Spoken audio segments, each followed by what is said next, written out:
Welcome to BA cracker YouTube channel. दोस्तों आप सभी का स्वागत है आपके अपने यूट्यूब चैनल BA क्रेकर में। मैं शिवम शुक्ला आप सभी दोस्तों का हार्दिक स्वागत करता हूं। दोस्तों आज की वीडियो में हम लोग बात करेंगे हिंदी साहित्य की सभी महत्वपूर्ण गद्य रचनाएं एवं उनके लेखक। मात्र एक वीडियो में सभी रचनाओं पर चर्चा करेंगे और उनके लेखक पर भी चर्चा करेंगे।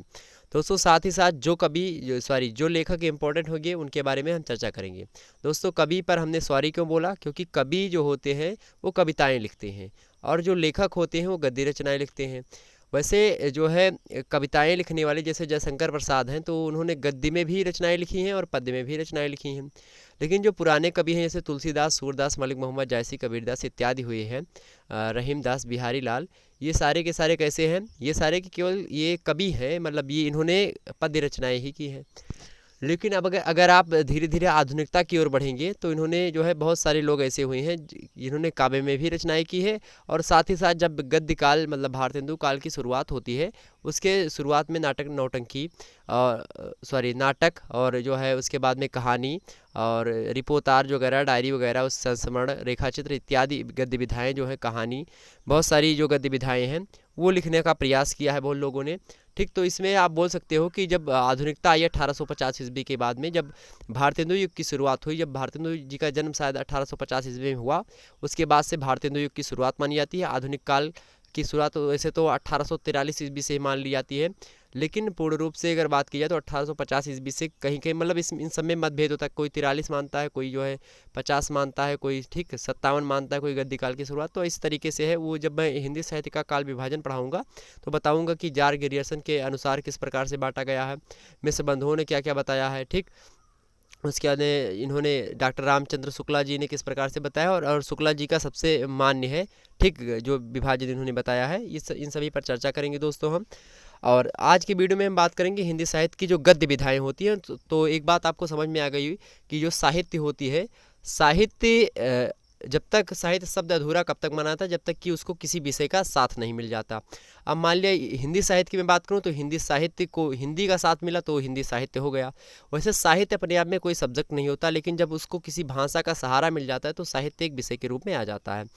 अब हिंदी साहित्य में दो पार्ट होते हैं दोस्तों। एक पार्ट होता है गद्य साहित्य, एक होता है पद्य साहित्य। मतलब गद्य में क्या होता है, गद्य में जैसे आम बोलचाल की भाषा हम लोग आजकल बोल रहे हैं खड़ी बोली में, ठीक, तो ये सारी की सारी कैसी भाषा, ये गद्य भाषा। इसी को हम अगर लेखनी का रूप दे दें, कोई लेखक इसको लेखनी का अपना रूप दे दे तो ये गद्य रचना हो जाएगी। मैं बोल रहा हूँ, इसको आप लिख लीजिए तो ये गद्य हो गया। ठीक, अब इसको आप उपन्यास के फॉर्म में लिखते हो या कथा के फॉर्म में लिखते हो या कहानी के फॉर्म में या फिर नाटक के फॉर्म में या उपन्यास किसी के फॉर्म में आप लिख सकते हो इसको। गद्य की विधाएं होती हैं। और पद्य में क्या होते हैं दोस्तों, पद्य में आपके छंद होते हैं, जैसे सवैया हो गया, कवित्व हो गया इत्यादि हो गए, दोहा हो गया, सोरठा हो गया, चौपाई हो गई। ठीक, और बहुत प्रकार से अब नए नए छंद आते हैं। ठीक, कवित्व हो गया। ठीक, इस प्रकार के नए नए छंद आए।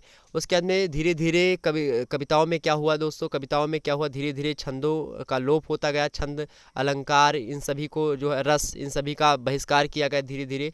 और आधुनिक कविता के अंतर्गत जो नई कविता आई, अज्ञे जी ने जो है तार सप्तकों का प्रकाशन जारी रखा। इसके माध्यम से जो नए नए युग आते गए, ठीक, प्रयोगवादी, प्रगतिवादी, नई कविता युग, उसके बाद में बहुत सारे ये सब युग चलते आए। इसके तहत कविताओं में जो है अब अलंकार, निरूपण की भावना या फिर रस, कुछ कुछ कविताओं में या फिर जो है छंद हो, ये सब खत्म हो रहे हैं धीरे धीरे। ठीक, तो अब लगभग खत्म हो चुके हैं, लेकिन कोई कोई कवि ऐसे भी हैं जो इन सब में भी रचनाएं करते हैं। तो ये सारी बातें अलग की हैं जो मैं भी आपको बता रहा था। आज की वीडियो में हम बात करेंगे गद्य की। और गद्य दोस्तों ये विचारात्मक जो है एक साहित्य है। विचारात्मक मीन्स जैसे इसमें जो है कहानी लिख सकते हो, कोई घटना घटी आपके जीवन में छोटी सी, उसको कहानी के रूप में आप कोई साहित्यकार उसको अपनी भाषा दे दे, अपनी लेखनी दे दे। ठीक, तो इस तरीके से वो रचना हो जाती है, वो गद्य रचना हो जाती है। और गद्य रचना क्यों होने लगी दोस्तों, गद्य रचना इसलिए होने लगी क्योंकि गद्य जो है ये बहुत अच्छे तरीके से लोगों के समझ में आता है। कोई कहानी है और कोई व्यक्ति पढ़ रहा है उसको, तो कहानी ज़्यादा समझ में आती है लोगों को। ठीक है, या फिर उपन्यास है तो वो लोगों तक पहुंच जाता है और लोग उसको अच्छे तरीके से समझ जाते हैं। लेकिन काव्य की मैं बात करूं या फिर जो कविताएं होती हैं उनको उनका अर्थ निकालना पड़ता है, उनकी व्याख्या करनी होती है। तो एक दोहा, जैसे मान लिया बिहारी का एक दोहा ले ले, तो बिहारी का एक दोहा है, कहत नटत रीझत खिजत मिलत खिलत लजियात, भरे भवन में करत है नैनों ही सौ बात। अब इसका अर्थ अगर आप निकालने बैठेंगे तो कम से कम एक पेज में लग जाएगा, एक पेज एक पन्ना, ठीक, इसमें लग जाएगा इसका अर्थ निकालने में, क्योंकि बिहारी ने गागर में सागर भरने का काम किया है। इस तरीके से बहुत सारे कवि हुए हैं, इन्होंने बहुत मतलब गूढ़ रहस्य थोड़ी सी पंक्तियों में समाहित करके रखा है। और कविताओं में एक होता है जो दिखाई पड़ता है, ठीक, और एक उसका जो दूसरा भाव होता है वो समझना होता है मेन इंपॉर्टेंट चीज़, ठीक। तो ये सारी बातें होती कविताओं में। बात करते हैं गद्य की रचनाओं की दोस्तों, आइए देखते हैं गद्य रचनाएं किस प्रकार से होती हैं। दोस्तों देखिए यहाँ पे आपके सामने स्लाइड प्रस्तुत हो चुकी है, यहाँ पे आपको दिखाई दे रहा होगा प्रमुख लेखक और उनकी रचनाएं, और ये सारी की सारी गद्य रचनाएं हैं दोस्तों। शुरुआत से मैं बात करूँ तो 252 वैष्णवन की वार्ता, तो ये सब 252 वैष्णव की वार्ता जो है ये भी एक गद्य रचना है, और किसके द्वारा लिखी गई, गोकुलनाथ के द्वारा लिखी गई दोस्तों। और 84 वैष्णवन की वार्ता तो गोकुलनाथ के द्वारा लिखी गई, और श्रृंगारस मंडन जो है ये किसके द्वारा लिखी गई, तो विट्ठलनाथ के द्वारा लिखी गई दोस्तों, श्रृंगारस मंडन। इन सबको वैसे गद्य रचनाएं उतना सही से नहीं माना था हिंदी साहित्य की, लेकिन हैं ये इंपॉर्टेंट जो है रोल अदा करती हैं, इसलिए कोई कोई विद्वान मानते हैं, कोई कोई विद्वान है जो नहीं मानते हैं, ठीक। और उसके बाद में अष्टयाम जो है ये 2 बार जो है पूछी गई है इंटर की परीक्षा में, ये नाभादास इसके लेखक हैं। चंद छंद वर्णन की महिमा कवि गंग के द्वारा लिखी गई दोस्तों, और ये जो है पहली रचना मानी जा सकती है, ठीक। गोरा बादल की कथा जटमल के द्वारा लिखी गई। उसके बाद में भाषा योग वशिष्ठ आप देख सकते हो, राम प्रसाद निरंजनी के द्वारा लिखी गई भाषा योग वशिष्ठ। उसके बाद में रानी केतकी की कहानी किसके द्वारा, इंसा अल्लाह खां के द्वारा। और दोस्तों यही जो रानी केतकी की कहानी है हिंदी की पहली कहानी कही जाती है। बहुत सारे आलोचक इसको क्या मानते हैं, हिंदी की पहली कहानी मानते हैं किसको, रानी केतकी की कहानी। किसके द्वारा लिखी गई है दोस्तों, तो लिखी गई है मुंशी इंसा अल्लाह खां के द्वारा, ठीक। और अगला है दोस्तों सुख सागर, ये मुंशी सदा सुखलाल के द्वारा लिखा गया है, ठीक। तो ये इस बात को सारी ध्यान रखिएगा आप। अगला है दोस्तों प्रेम सागर। प्रेम सागर की जो रचयिता हैं कौन है दोस्तों, लल्लू लाल हैं और माधव विलास, ये 2 रचनाएं इनकी हैं, बहुत ही फेमस हैं लल्लू लाल की, ठीक। तो प्रेम सागर और माधव विलास किसकी है, लल्लू लाल की, इसको ध्यान रखिएगा आप। अगला है नासकेतोपाख्यान, बहुत अच्छा जो बहुत अच्छी रचना है दोस्तों। तो नासकेतोपाख्यान सदल मिश्र के द्वारा लिखा गया है ये, और जो है बहुत इंपॉर्टेंट है ये, इसको ध्यान रखिएगा। मानव धर्मसार राजा शिव प्रसाद सितारे हिंद, उसके बाद में राजा शिव प्रसाद सितारे हिंद की 3 रचनाएं और इंक्लूड हैं इस वीडियो में। उपनिषद सार, राजा भोज का सपना और बेताल पचीसी, ये सारे के सारे रचनाएं किसकी हैं, तो राजा शिव प्रसाद सितारे हिंद की हैं। और सितारे हिंद इनका जो है कैसा नाम है दोस्तों, उपनाम है। सितारे हिंद अगर लिखा मिल जाता है तो वही है कौन, राजा शिव प्रसाद, ठीक। सितारे हिंद इनकी उपाधि के रूप में है, या फिर आप उपनाम बोल सकते हैं। नासकेतोपाख्यान मानव धर्मसार, उपनिषद सार, राजा भोज का सपना और बेताल पचीसी राजा शिव प्रसाद सितारे हिंद की रचनाएं हैं। अगला है दोस्तों मेघदूत, और ये मेघदूत दोस्तों अनुवाद है, किसने किया है, राजा लक्ष्मण सिंह ने किया है, ठीक। और शाकुंतल अनुवाद ये भी है, और ये भी किसका है, राजा शिव प्रसाद सितारे हिंद का है। उसके बाद में रघुवंश राजा लक्ष्मण सिंह का, तो राजा लक्ष्मण सिंह का है ये तीनों, मेघदूत, शाकुंतल और रघुवंश, ये तीनों के तीनों किस कैसे हैं दोस्तों, अनुवाद है, ठीक। अगला है दोस्तों इंदुमती, किशोरी लाल गोस्वामी। कोई कोई व्यक्ति इंदुमती को जो है पहली कहानी मानते हैं, ठीक। इंदुमती को किशोरी लाल गोस्वामी के द्वारा रचित है। अगला है दोस्तों परीक्षा गुरु। परीक्षा गुरु लाला श्रीनिवास दास का है दोस्तों, इसको जो है परीक्षा गुरु ज़्यादा इम्पोर्टेंट है, बहुत इम्पोर्टेंट है, ठीक। उसके बाद में परीक्षा गुरु जो किसका है, तो लाला श्रीनिवास दास का है। अगला दोस्तों थोड़ा देखते हैं, अगला है आपका संयोगिता स्वयंवर, और दोस्तों ये किसका है, लाला श्रीनिवास दास का है। उसके बाद में सबरस एक रचना है, वो किसकी है, मौला वजही की है। तो इन सभी रचनाओं को ध्यान से सुनिएगा दोस्तों, एक बार में नहीं समझ में आती, दोबारा जो है इसको देखिए 3-4 बार देख लेंगे अगर आप जो है, तो ईयरफोन लगा करके आप इसको देख सकते हो, तो आपको माइंड में जो है जो 3-4 बार सुन लेंगे तो याद हो जाएगा आपको, ठीक। और वीडियो अगर पसंद आता दोस्तों तो लाइक कर दीजिए, चैनल को अपने सब्सक्राइब कर दीजिए, ठीक दोस्तों। अगला है दोस्तों शिकारनामा, और शिकारनामा किसकी रचना है दोस्तों, तो मैसूर राज बंदानवाज, तो मैसूद राज बंदानवाज इनकी रचना है शिकारनामा दोस्तों। अगला है नहुस, ये इंपॉर्टेंट है, नहुस, और दोस्तों किसका है, गोपाल चंद्र गिरधर दास का है। इनका दूसरा नाम गिरधर दास है, गोपाल चंद्र इनका अगला नाम है, तो 2 नाम है इनके। नहुस किसकी रचना है, तो गोपाल चंद्र की है। और ध्यान रखिएगा नहुस एक और रचना है, वो आगे चल कर मैं बताऊँगा। रेल का बिकट खेल, तो रेल का विकट खेल दोस्तों बाल कृष्ण भट्ट के द्वारा लिखा गया। अगला है दोस्तों साहित्यालोचन, और श्याम सुंदर दास की रचना ये है। और गोस्वामी तुलसीदास श्याम सुंदर दास की रचना है। रूपक रहस्य हिंदी भाषा का इतिहास, भाषा विज्ञान, हिंदी साहित्य का इतिहास, और मेरी कहानी। तो कौन कौन सी दोस्तों? साहित्यालोचन, गोस्वामी तुलसीदास, रूपक रहस्य, हिंदी भाषा का इतिहास मतलब हिंदी भाषा का विकास, और भाषा विज्ञान, हिंदी साहित्य का इतिहास, मेरी कहानी। ये श्याम सुंदर की दास के द्वारा लिखी गई पुस्तकें हैं दोस्तों। और ध्यान दीजिएगा, हिंदी भाषा का विकास और हिंदी साहित्य का इतिहास और भाषा विज्ञान, ये तीन के तीन ऐसे टॉपिक हैं दोस्तों। ये टॉपिक किस में इंक्लूड है? तो ये टॉपिक जो है आईएएस की जो मेंस परीक्षा होती है उसमें ऑप्शनल अगर आप हिंदी साहित्य लेते हैं तो आपको भाषा विज्ञान पढ़ना होता है। तो भाषा विज्ञान श्याम सुंदर दास ने अच्छे तरीके से डिफाइन किया है। हिंदी साहित्य का विकास और हिंदी साहित्य का इतिहास, ये भी जो है वहाँ से प्रश्न पूछे जाते हैं किसमें? मेंस की परीक्षा में, जब आप ऑप्शनल के तौर पर हिंदी साहित्य ले रखे होते हैं। ठीक, तो ये ज़्यादा इम्पोर्टेंट है। अगला दोस्तों थोड़ा देखते हैं हम। अगली जो है आपकी रचना है भाषा रहस्य, श्याम सुंदर दास की है दोस्तों। ये पूरी की पूरी स्लाइड श्याम सुंदर दास की, इसको जो है स्क्रीनशॉट ले लीजिए आप फटाफट। भाषा रहस्य दोस्तों भारतेंदु हरिश्चंद्र, हिंदी पत्र लेखन, हिंदी कुसुमावली, हिंदी का आदि कवि, गद्य कुसुमावली, हिंदी निबंधमाला, कबीर ग्रंथावली, भारतेंदु नाटकावली, हिंदी शब्द सागर, हिंदी वैज्ञानिक कोश और छत्र प्रकाश।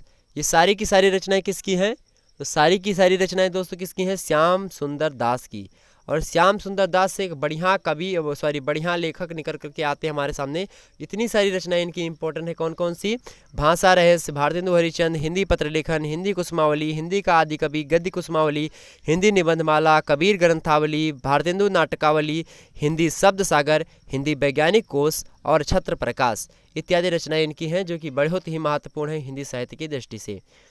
अगला दोस्तों इम्पोर्टेंट आते हैं, और इनकी और 3-4 रचनाएं यहाँ पे दिखाई देंगी आपको। नासिकित उपाख्यान, वनिता विनोद, हिंदी कोविद रत्नमाला, हिंदी भाषा और इतिहास, हिंदी साहित्य निर्माता। तो मतलब इत्यादि इन्होंने हिंदी साहित्य में जो है बहुत सारी भूमिका निभाई है। किसने? श्याम सुंदर दास ने। ठीक, तो इनका बहुत ही इंपॉर्टेंट है ये।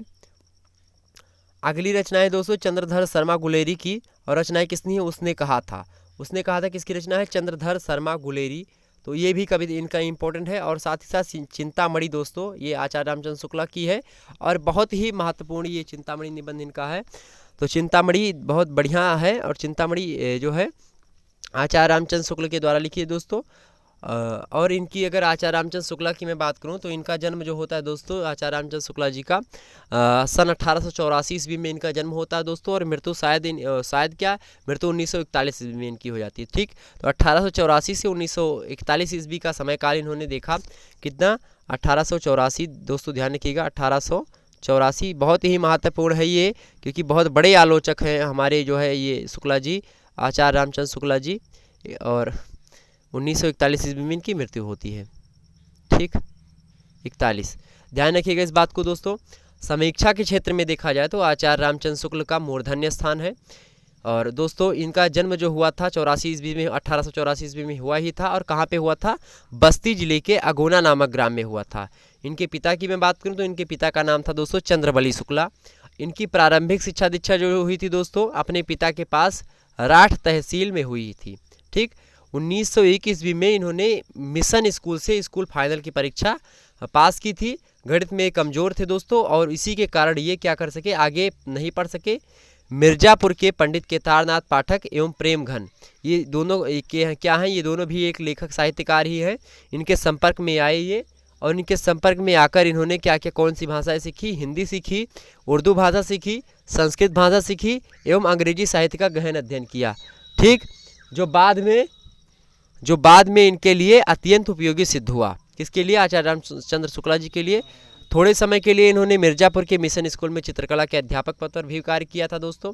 इस बात को भी ध्यान रखिए। सन 1908 ईस्वी की मैं बात करूं तो नगरीय प्रचारणी सभा में हिंदी शब्द सागर के सहकारी संपादक के रूप में बुलाए गए। मतलब सहकारी संपादक, अब मीन्स आप बोल सकते हो इनको सहकारी संपादक, मतलब एक हेड संस्थापक होंगे, उसके संपादक होंगे, उसके बाद में सहकारी उनके सहायक के रूप में थे और बुलाए गए। इन्होंने पर्याप्त समय तक नगरीय प्रचारणी पत्रिका का संपादन भी किया दोस्तों। कुछ समय तक ये काशी हिंदू विश्वविद्यालय में हिंदी के प्राध्यापक रहे और सन 1937 ईस्वी में बाबू श्याम सुंदर दास, जो हमने बताया श्याम सुंदर दास, ये जो रचनाएं लिख रहे थे, नाचकेतोपाख्यान, बंटा विनोद, हिंदी कोविद रत्नमाला, ठीक, इनके साथ क्या किया है दोस्तों, तो बाबू श्याम सुंदर के अवकाश ग्रहण करने के बाद हिंदी विभाग के अध्यक्ष नियुक्त किए गए।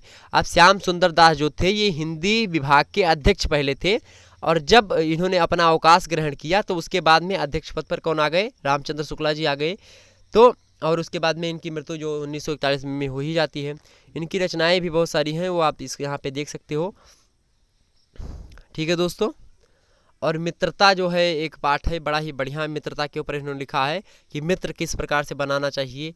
इन्होंने जो है बताया था कि विश्वास पात्र मित्र से बड़ी भारी रक्षा होती है, जिसे ऐसा मित्र मिल जाए उसे समझना चाहिए कि खजाना मिल गया हो।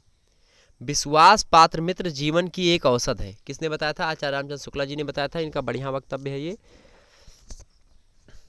और दोस्तों ये बहुत अच्छे निबंधकार हैं और बढ़िया आलोचक हैं, ठीक है। और इनकी रचनाएं थोड़ी बहुत देख लेते हैं दोस्तों। यहाँ पे जो इंक्लूड है, चिंतामणि, रस मीमांसा, जायसी ग्रंथावली, तुलसीदास, सूरदास, हिंदी साहित्य का इतिहास, बहुत ही महत्वपूर्ण है दोस्तों। हिंदी साहित्य का इतिहास, ये पुस्तक हमने खरीदी है और पढ़ी भी है। हिंदी साहित्य का इतिहास अच्छी पुस्तक है, ठीक। और मतलब ये वैज्ञानिकता पर आधारित है इनकी पुस्तक जो ये है, आचार्य रामचंद्र शुक्ला जी की हिंदी साहित्य का इतिहास, ठीक। कभी मौका मिले तो इसको खरीदिएगा। लगभग 200 या 200 रुपये तक आ जाएगी आपको, 200 रुपये तक ये पुस्तक मिल जाएगी और अच्छी अच्छी बातें इसमें लिखी हुई हैं। अगला है दोस्तों 11 वर्ष का समय, शुक्ला जी की ही रचना है। उसके बाद में राय कृष्णदास की आती है दोस्तों, छायापथ, साधना, संलाप, प्रवाल, सुधांशु और ब्रजराज तथा पगला, ये सारी की सारी रचनाएं किसकी हैं दोस्तों, तो राय कृष्ण दास की हैं। कौन कौन सी, छायापंथ, साधना, संलाप, प्रवाल, सुधांशु और ब्रजराल तथा पगला, ये सारी की सारी रचनाएं किसकी हैं, राय कृष्ण दास की हैं। अगले हैं दोस्तों रघुबीर सिंह, और रघुबीर सिंह की दोस्तों 3 रचनाएं यहाँ पे इंक्लूड हैं। कौन कौन सी, शेष स्मृतियाँ, सप्तदीप और बिखरे फूल। सप्तदीप, शेष स्मृतियाँ, बिखरे फूल, 3 रचनाएं किसकी, रघुबीर सिंह की। अगले हैं दोस्तों डॉक्टर नागेंद्र, आस्था के चरण इनकी रचना है आस्था के चरण, डॉक्टर नागेंद्र। और डॉक्टर नागेंद्र इसके अलावा इनकी और भी रचनाएं हैं। कौन कौन सी, विचार और अनुभूति, देव और उनकी कविता। देव एक कवि है दोस्तों, देव, मतिराम, भूषण इत्यादि कवि हैं, ठीक। लगभग ये रीतिकाल से संपर्क रखते हैं, रीतिकाल, ठीक। तो देव और उनकी कविताओं के बारे में डॉक्टर नागेंद्र ये कौन से एक आलोचक भी हैं ये, ठीक। और आप्रवासी की यात्राएं, सुमित्रानंद पंत। उसके बाद में हिंदी साहित्य का बृहत इतिहास भी इन्होंने लिखा है डॉक्टर नागेंद्र ने, ठीक। तो उसको भी ध्यान रखिएगा, इनकी भी बहुत महत्वपूर्ण भूमिका निभाती है हिंदी साहित्य के इतिहास में ये। अगले दोस्तों आपके पास आते हैं, अगली है दोस्तों महादेवी वर्मा। और महादेवी वर्मा दोस्तों एक अच्छी जो है लेखिका हैं, और इन्होंने कविताएं भी लिखी हैं। जैसे इन्होंने लिखी एक कविता है, मैं नीर भरी दुख की बगली, जो है मैं नीर भरी दुख की बदली, क्रंदनों में निरस्पंदन बसा, ऐसे कुछ लिखा है इन्होंने, याद नहीं आ रहा, ठीक। लेकिन इन्होंने मतलब बहुत सारी यातनाएं भी झेली हैं और समाज को बहुत नज़दीक से देखा है महादेवी वर्मा ने।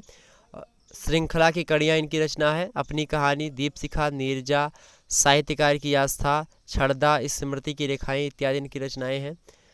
और भी इनकी रचनाएं हैं महादेवी वर्मा की दोस्तों, कौन सी, अतीत के चलचित्र, पथ के साथी और मेरा परिवार, इतनी रचनाएं इनकी हैं। और भी रचनाएं हैं, तो जो इम्पोर्टेंट थी उनको हमने बता दिया आपको। अगली रचना दोस्तों प्रताप नारायण मिश्रा। प्रताप नारायण मिश्रा जी की 2 रचनाएं इसमें इंक्लूड है, हठी हमीर और कलि कौतुक, बहुत ही महत्वपूर्ण है दोस्तों। अगला है दोस्तों वियोग हरि की एक रचना सम्मिलित है इसमें, मेरा जीवन प्रवाह, बड़ी ही महत्वपूर्ण रचना है। अगला है दोस्तों डॉक्टर राजेंद्र प्रसाद की रचना है, और चंपारण में महात्मा गांधी। और चंपारण में महात्मा गांधी, जब चंपारण का जो हो रहा था जो है, तो इन्होंने जो चंपारण में महात्मा गांधी थे तो उस पर जो इन्होंने लिखा, क्या लिखा, डॉक्टर राजेंद्र प्रसाद ने लिखा। और डॉक्टर राजेंद्र प्रसाद दोस्तों पहले क्या हैं, राष्ट्रपति हैं, ठीक।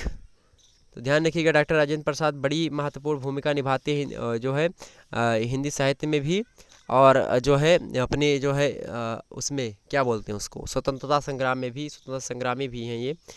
और इनका जन्म जो हुआ था दोस्तों 1884 ईस्वी में हुआ था, किसका, डॉक्टर राजेंद्र प्रसाद का जन्म 1884 ईस्वी में हुआ था, और इनकी मृत्यु हुई थी 1963 ईस्वी में। डॉक्टर रामचंद्र शुक्ल का जन्म कब हुआ था? उनका जन्म भी दोस्तों कब हुआ था? 1884 ईस्वी में हुआ था और मृत्यु 1941 ईस्वी में। और इनका जन्म भी 1884 ईस्वी में ही हुआ था। मतलब डॉक्टर राजेंद्र प्रसाद और जो शुक्ला जी थे ये दोनों क्या थे? समकालीन ही थे, मतलब एक ही वर्ष में दोनों की जो है दोनों का जन्म हुआ था। और ये भारतेंदु जो ये हैं अपने राजेंद्र प्रसाद, इनको देश रत्न भी मिला था। और इनका जन्म जो हुआ था बिहार राज्य के छपरा जिले के जीरादेई नामक ग्राम में हुआ था दोस्तों। इनके पिता का नाम था श्री महादेव सहाय और कलकत्ता विश्वविद्यालय से इन्होंने एमए की डिग्री उत्तीर्ण की थी और सन 1915 ईस्वी में स्वर्ण पदक के साथ इन्होंने LLM की परीक्षा भी उत्तीर्ण की थी दोस्तों। बाद में इन्होंने लॉ किया था, मतलब LLB किया था। उसके क्षेत्र में इन्होंने डॉक्टरेट की उपाधि भी हासिल की थी। राजेंद्र बाबू बड़े ही मेधावी छात्र थे और प्रायः सभी परीक्षाओं में इन्होंने अपना प्रथम स्थान ग्रहण किया था दोस्तों। जिस क्षेत्र में जाते थे उसमें प्रथम स्थान इनको मिल जाता था। इन्होंने मुजफ्फरनगर में एक कॉलेज में कुछ दिन तक अध्यापन कार्य भी किया था। उसके बाद में 1911 से 1920 ईस्वी तक राजेंद्र बाबू ने क्रमशः कलकत्ता तथा पटना हाईकोर्ट में वकालत भी की, परंतु गांधी जी के आदर्शों, सिद्धांतों तथा आंदोलनों से प्रभावित होकर सन 1920 ईस्वी में इन्होंने वकालत छोड़ दी थी और पूर्ण रूप से देश सेवा के कार्य में लग गए थे। और भारतीय राष्ट्रीय कांग्रेस के 3 बार जो है सभापति चुने गए थे दोस्तों। और 1885 ईस्वी में ध्यान रखिएगा भारतीय राष्ट्रीय कांग्रेस की स्थापना हुई थी, तो इन्होंने सभापति चुने गए थे 3 बार। 1962 ईस्वी में तक ये जो है भारत के राष्ट्रपति बने रहे और इन्होंने सत्यनिष्ठा, ईमानदारी, निर्भीकता, देशभक्ति, साधुता और सादगी इनमें रोम रोम में व्याप्त थी इनमें, ठीक। और 1963 ईस्वी में इनकी मृत्यु ही हो गई थी। शिक्षा और संस्कृति इनकी जो है रचना है,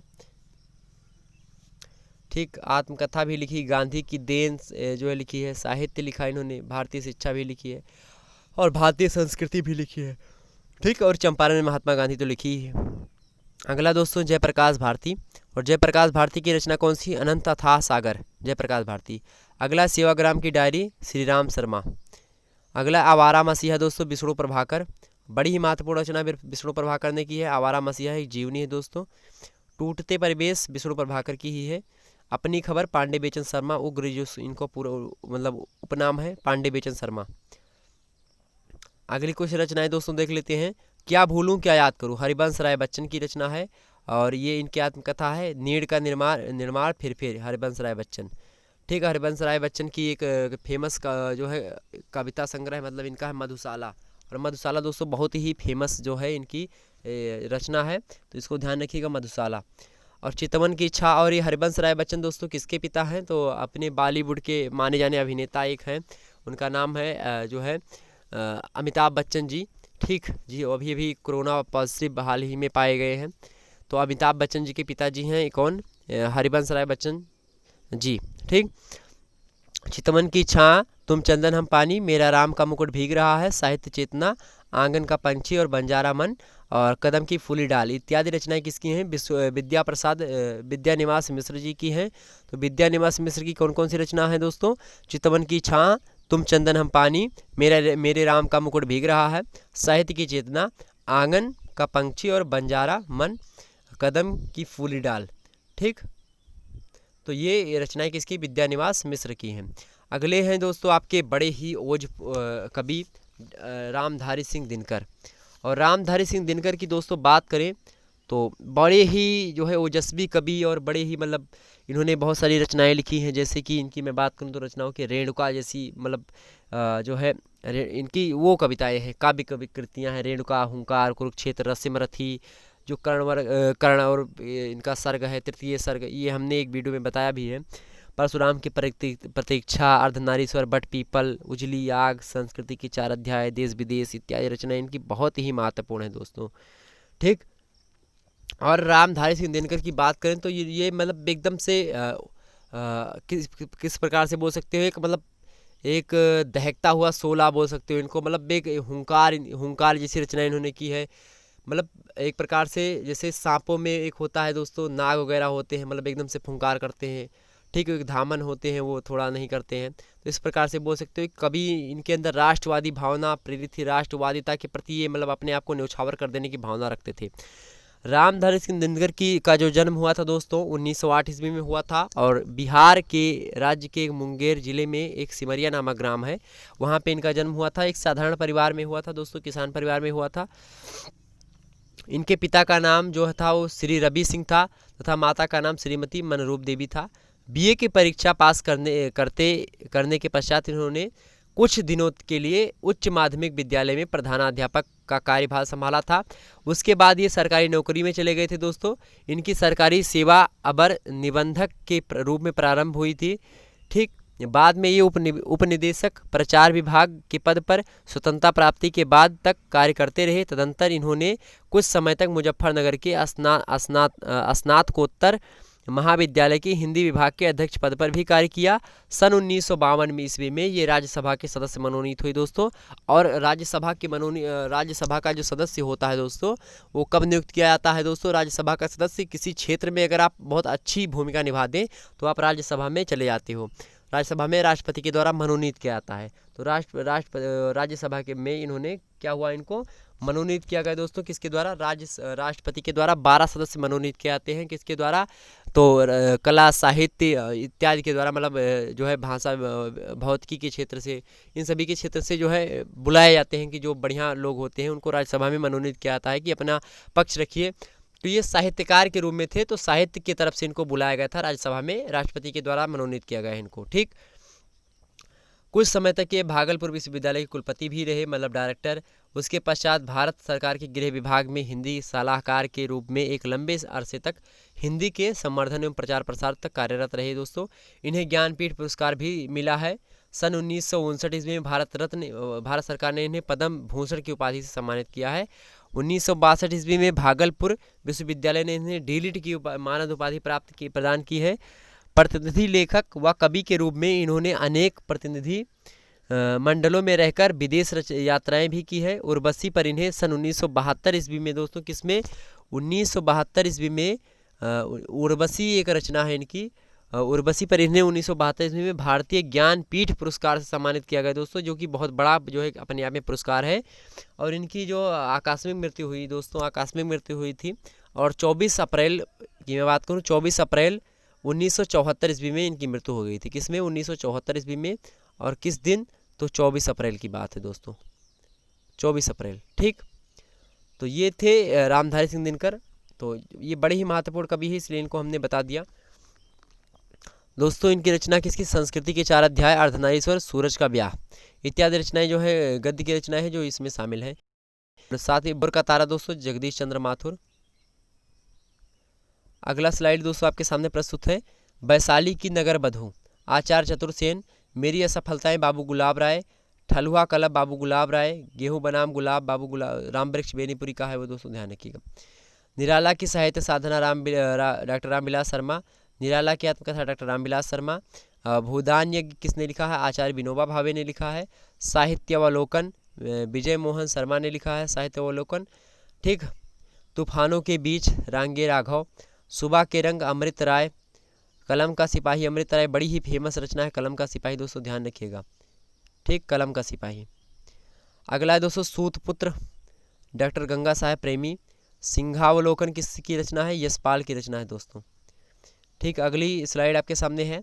पर्दा जो है ये भी यशपाल की है। धर्मवीर भारती दोस्तों देख लेते हैं। और धर्मवीर भारती दोस्तों, ठेले पर हिमालय, ये वही है धर्मवीर भारती, ध्यान रखिएगा धर्मवीर भारती को। ठीक, तो धर्मवीर भारती ये कौन कौन सी रचना है? गुनाहों के देवता, इन सब पे पिक्चर भी बन चुकी है। ठीक, तो गुनाहों के देवता, अंधा युग, सूरज का 7वां घोड़ा, ये सब धर्मवीर भारती की रचनाएं हैं। ठीक, भीषम साहिनी की तमस। ठीक, डायरी के पन्ने, घनश्याम लाल दास बिड़ला। सिंदूर की होली, लक्ष्मी प्रसाद मिश्र। और अब बात करते हैं दोस्तों जयशंकर प्रसाद की। तो जयशंकर प्रसाद की बिना मैं जो है जन्म मरण बताए हुए रह ही नहीं सकता, क्योंकि बड़े ही महत्वपूर्ण कवि हैं। कौन? जयशंकर प्रसाद दोस्तों। और जयशंकर प्रसाद की जो है ये बड़े ही ऐतिहासिकता पर आधारित रचनाएं करते थे। इनका जो जन्म हुआ था दोस्तों 1889 ईस्वी में हुआ था, और इनकी मृत्यु जो है 1937 ईस्वी में हो गई थी। अल्पायु में मृत्यु हो गई थी, 47 वर्ष शायद इन्होंने 47-48 वर्ष का जीवन देखा। और इनकी मृत्यु क्षय रोग से ग्रसित होने के कारण हुई थी। जयशंकर प्रसाद का जन्म जो हुआ था वाराणसी के प्रसिद्ध सुंघनी साहू परिवार में हुआ था दोस्तों। प्रसाद जी के पितामह का नाम जो था शिवरतन साहू और पिता का नाम देवी प्रसाद था। घर पर ही प्रसाद जी ने संस्कृत, फारसी, अंग्रेजी शिक्षा प्राप्त कर ली थी। वेद पुराण, इतिहास, साहित्य और दर्शन शास्त्र के इन्होंने स्वाध्याय से ही इनकी रचना की थी। ठीक, प्रसाद जी के काव्य सृजन के संस्कार बचपन से ही विद्यमान थे इनके अंदर काव्य रचनाएं करने की। इनकी पहली कविता 9 वर्ष की अवस्था में ही प्रकाश में आ गई थी। प्रसाद जी को पारिवारिक सुख नहीं मिला था। माता पिता तथा अनुज मतलब छोटा भाई तथा पत्नी सभी इनकी युवावस्था से पहले ही परलोकवासी हो गए थे, मतलब मृत्यु हो गई थी इन सभी की। इनका परिवार जो कभी वैभव के पालने में झूलता था वह ऋण के बोझ से दब गया। अतः इनके जीवन में विषम परिस्थितियों का इन्होंने बहुत सामना किया, संघर्ष बहुत करा इन्होंने। ठीक, किंतु इन्होंने हार नहीं मानी दोस्तों। चिंताओं ने शरीर को इनके जर्जर कर दिया था और अंततः ये क्षय रोग से शिकार हो गए, मतलब टीबी जिसको बोलते हैं आप, तो क्षय रोग के से ग्रसित हो गए। और काशी में 14 नवंबर की बात है दोस्तों, और 14 नवंबर को 1937 ईस्वी का समय इनके जीवन को ले गया। ये समय 14 नवंबर का, तो 14 नवंबर 1937 ईस्वी को इन्होंने अपनी जीवन लीला समाप्त कर दी। और दोस्तों ये माँ भारती का अमर गायक जो है जीवन के केवल 48 बसंत ही देख सका। ठीक, ऐसा लोग कहते हैं और यही सही है। ये बहुमुखी प्रतिभा के धनी थे। ये महान कवि हैं, सफल नाटककार हैं, श्रेष्ठ उपन्यासकार हैं, कुशल कहानीकार हैं और गंभीर निबंधकार हैं दोस्तों। भारतीय साहित्य और सभ्यता से अगाध प्रेम था इनको। भारत के उज्जवल अतीत को इन्होंने अपने साहित्य द्वारा बड़ी सफलता पूर्वक चित्रित किया है। इनके नाटक जैसे चंद्रगुप्त, स्कंदगुप्त, अजातशत्रु राष्ट्र के गौरव इतिहास के बारे में प्रतिबिंबित हैं। कामायनी, ये छायावादी कामायनी बात की जाए तो ये अपने हिसाब से सबसे रचना है। जैसे रामचरितमानस है इनकी, तुलसीदास जी की रामचरितमानस को क्या बोला जाता है दोस्तों, बहुत बड़ी रचना बोला जाता है। जैसा स्थान भक्ति युग में मतलब भक्ति काल में तुलसीदास जी के रामचरितमानस का है, वही स्थान कामायनी का है। किसमें? आधुनिक युग में। ठीक है, छायावाद में। और छायावाद के 4 स्तंभ है, जो प्रसाद पंत निराला और महादेवी वर्मा, ये छायावाद के 4 स्तंभ माने जाते हैं दोस्तों। ठीक, तो इस बात को ध्यान रखिएगा। प्रसाद जी बड़े ही जो है, और इनकी कविताएं कहानियां जो होती हैं वो ऐतिहासिकता पर आधारित होती हैं। ठीक, जैसे आप देखेंगे चंद्रगुप्त, स्कंदगुप्त, अजातशत्रु, ठीक, आकाशदीप, पुरस्कार इत्यादि कहानी, तितली कंकाल, ये सब कहानियाँ किस प्रकार की हैं? ऐतिहासिकता पर आधारित हैं। ठीक, तो अजातशत्रु देखिए, चंद्रगुप्त, अजातशत्रु, ध्रुव स्वामिनी, स्कंदगुप्त, तितली कंकाल, ये सब जयशंकर प्रसाद की रचनाएं हैं। आगे बढ़ते हैं दोस्तों। आकाशदीप हो गया, कामायनी हो गया। और आकाशदीप आप दोस्तों पढ़ेंगे किसमें? आकाशदीप आपको बीए फर्स्ट ईयर में मिलता है। आकाशदीप पढ़ने को बीए फर्स्ट ईयर बोल रहे हैं, बीए सेकंड ईयर में, इसमें आधुनिक काव्य गद्य की रचनाएं पढ़नी होती हैं आपको, आधुनिक गद्य रचनाएं। अगला दोस्तों जैनेंद्र कुमार, और जैनेंद्र कुमार बड़े ही महत्वपूर्ण कवि हैं दोस्तों। इनकी कविताएं रचनाएं हैं। प्रस्तुत प्रश्न, जड़ की बात, परख, त्यागपत्र, जयवर्धन, जय संधि, पूर्वोदय, सुखदा, नीलम, देश की राजकन्या, ये और वे। कौन कौन सी दोस्तों? प्रस्तुत प्रश्न, जड़ की बात, परख, त्यागपत्र, जयवर्धन, जय संधि, पूर्वोदय, सुखदा, नीलम, देश की राजकन्या और ये और वे जैनेंद्र कुमार की रचनाएं हैं। आगे और बढ़ते हैं। इनकी कुछ और रचनाएं दोस्तों बड़े ही महत्वपूर्ण जो है लेखक है। देखिए ये पूरी की पूरी स्लाइड उन्हीं की है। स्क्रीनशॉट दोस्तों ले लीजिएगा, और दोस्तों इसको अच्छे तरीके से स्क्रीनशॉट ले लेके आप देखिए, इसको पढ़िए। साहित्य का श्रेय और प्रिय, सोच विचार, सुनीता, कल्याणी, विवर्त, मुक्तिबोध, फांसी, वातायन, एक रात, 2 चिड़िया, पाजेब, प्रेम में भगवान, अनुवाद किया गया है ये। ठीक, तो जैनेंद्र कुमार की ये सारी रचनाएं ये भी हैं। कौन कौन सी? साहित्य का श्रेय और प्रिय, सोच विचार, सुनीता, कल्याणी, विवर्त, मुक्तिबोध, फांसी, वातायन, एक रात, 2 चिड़िया, पाजेब, प्रेम में भगवान। ठीक, इतनी रचनाएं। और भी देखते हैं आगे अब नहीं है, इतनी रचनाएं इनकी बड़ी ही महत्वपूर्ण है, ध्यान दीजिएगा उस सभी को। अगली दोस्तों मैला आंचल, फणीश्वरनाथ रेणु और परित परिकथा। और दोस्तों इसके अलावा फणीश्वरनाथ रेणु जो हैं ये बड़े ही महत्वपूर्ण जो है व्यक्ति हैं।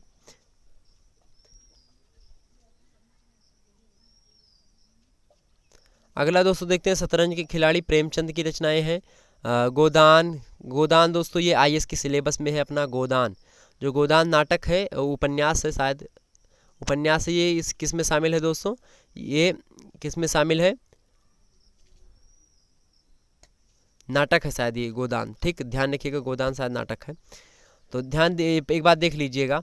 तो शतरंज के खिलाड़ी गोदान, कर्मभूमि, सेवा सदन, निर्मला, रंगभूमि, गबन। ठीक, ये प्रेमचंद की जो है रचनाएं हैं कुछ, और इनको याद रखिएगा दोस्तों। प्रेमचंद भी बड़े ही महत्वपूर्ण जो है कवि भी हैं ये, सॉरी ये बहुत बड़े जो है गद्यकार, साहित्यकार बोल सकते हैं उनको। ठीक, और गोदान जो है IAS के सिलेबस में आपका सम्मिलित है। अगला दोस्तों चित्रलेखा किसकी? भगवती चरण वर्मा की है। भूली बिसरे चित्र भगवती चरण वर्मा की। मृगनयनी वृंदावन लाल वर्मा। ठीक, अगली रचनाएं दोस्तों हैं यहाँ पे आपकी स्लाइड प्रस्तुत है। आत्मनेपद सच्चिदानंद हीरानंद वात्स्ययन अज्ञे की रचनाएं हैं ये। और अज्ञे जी बहुत बड़े ही जो है नई कविता को प्रेरित करने वाले चारों पांचों जो चारों तार सप्तक है, इनका प्रकाशन इन्होंने, मतलब अध्यक्षता इन्होंने ही की, प्रकाशन किया। हिंदी साहित्य को एक नई दिशा, नई गति प्रदान की। प्रयोगवादी कविता जो है ठीक इनकी देन है। इस प्रकार से नई कविता भी इन्होंने जो है प्रकाशित की। मतलब इनके जो तार सप्तक प्रकाशन होते थे उनमें कुछ कवि होते थे, उन कुछ में लेखक कुछ होते थे, उन सभी को सम्मिलित करते थे और एक ही प्रकार की रचनाएं सभी लोग लिखते थे। आत्मनेपद सच्चिदानंद हीरानंद वात्स्ययन अज्ञे, जैसे इनकी कविता अगर पढ़ी जाए तो मैंने जो है आहुति बनकर देखा, वो इन्होंने कहा कि मैंने आहुति बनकर देखा, यह प्रेम यज्ञ की ज्वाला है। इस प्रकार से रचनाएं की है। लिख कागद कोरे त्रिशंकु बिपथगा, तेरे ये प्रतिरूप नदी के दीप, अरे यायावर रहेगा याद, एक बूंद सहसा उछली, उत्तर प्रियदर्शी, शेखर एक जीवनी, अपने अपने अजनबी, हिंदी साहित्य। ये सारी रचना गद्य रचनाएं किसकी? अज्ञे जी की। ठीक, इसके अलावा पद्य रचनाएं भी बहुत सारी इन्होंने लिखी हैं दोस्तों। ठीक, उसको ध्यान रखिएगा, जब मैं काव्य का वो लाऊंगा तब उसमें बताऊंगा। ठीक, अगला है दोस्तों हिंदी साहित्य एक आधुनिक परिदृश्य अज्ञे। उसके अंदर में सब रंग और कुछ राग अज्ञे जी की रचना है। दीपदान डॉक्टर राम कुमार वर्मा। बूंद और समुद्र अमृतलाल नागर। मानस का हंस किसकी है? अमृतलाल नागर। गिरती दीवारें किसका? उपेंद्र नाथ अस्क। और उसको जिंदगी और जोंक अमरकांत। बलचमना नागार्जुन की है। इत्यादि रचनाएं दोस्तों गद्य की थी। तो इतनी महत्वपूर्ण गद्य रचनाएं आप समझे, आपने देखा कि जो है इतनी गद्य रचनाएं जो है बड़ी ही महत्वपूर्ण है दोस्तों। और इन सभी को 2-3 बार वीडियो देखिएगा, आपको पता चल जाएगा, आपको कुछ रचनाएं वैसे ही याद हो जाएंगी दोस्तों। ठीक, और फिर मिलेंगे दोस्तों। जो अगली स्लाइड आएगी वो काव्य की स्लाइड लाऊंगा, और काव्य की स्लाइड में आपको काव्य की रचनाएं सभी इंपॉर्टेंट मैं दिखा दूंगा। तो वीडियो को लाइक कर दीजिए, चैनल को सब्सक्राइब कर दीजिए, और ताकि जो मैं काव्य की वीडियो अपलोड कर सकूं वो आप देख सकें अच्छे तरीके से। और दोस्तों इस वीडियो को शेयर कर दीजिएगा सभी ग्रुप्स वगैरह में, सभी दोस्तों के पास। मिलेंगे एक नई वीडियो के साथ दोस्तों, नई ऊर्जा, नई उमंग, नए जोश के साथ। तब तक के लिए जय हिंद, जय भारत।